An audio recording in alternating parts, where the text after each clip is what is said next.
زیغم صاحب، یہ جو شہزاد صاحب ذکر کر رہے ہیں، یہ انقلابی گارڈ کور کی جانب سے خلیجی ممالک میں امریکی معاشی مراکز ہوں، بینک ہوں، گوگل، مائکروسافٹ کے دفاتر ہوں، ان سب کو نشانہ بنانے کی دھمکی دی گئی ہے۔ امریکی سرمایہ داری نظام کے یہ معاشی طاقتور ادارے ہیں، کیا خطے میں معیشت کے لیے ایک نئے طوفان کا اشارہ ہے؟ اسے کیا کہیں گے؟ ضرورت سے زیادہ اعتماد یا صحیح اسٹریٹجی کے ساتھ چل رہے ہیں؟ ایران وہ ملنگ ہے جس نے ہاتھ میں اینٹ اٹھا لی ہے اور وہ کہتا ہے کہ میں دنیا کی معیشت کا سر پھوڑ دوں گا۔ اس کی وجہ یہ ہے کہ اس وقت وہ وجودی خطرہ محسوس کر رہا ہے۔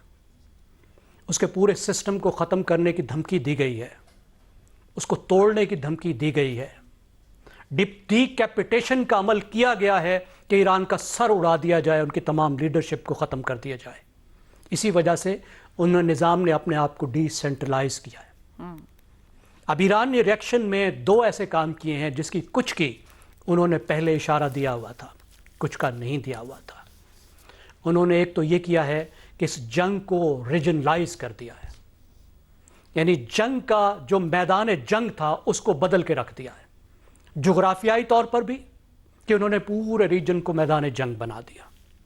لیکن انہوں نے ایک اور کام کیا ہے جو اس سے زیادہ بڑا ہے، وہ یہ ہے کہ انہوں نے میدان جنگ کو جغرافیے سے اٹھا کر معیشت میں ڈال دیا ہے، یعنی دنیا کی معیشت، ریجن کی معیشت بھی اور دنیا کی معیشت بھی اس وقت اس جنگ کا میدان ہے۔ اور ذہن میں رکھیے کہ بڑی بڑی قوتیں جو ان چھوٹے چھوٹے ملکوں کو رونتی پھرتی ہیں، یہ وہی امیر تیمور ہیں جو اپنی معیشت کی خاطر یہ سارا کچھ کرتی ہیں، اور ایران نے ان کی معیشت کو داؤ پہ لگا دیا ہے۔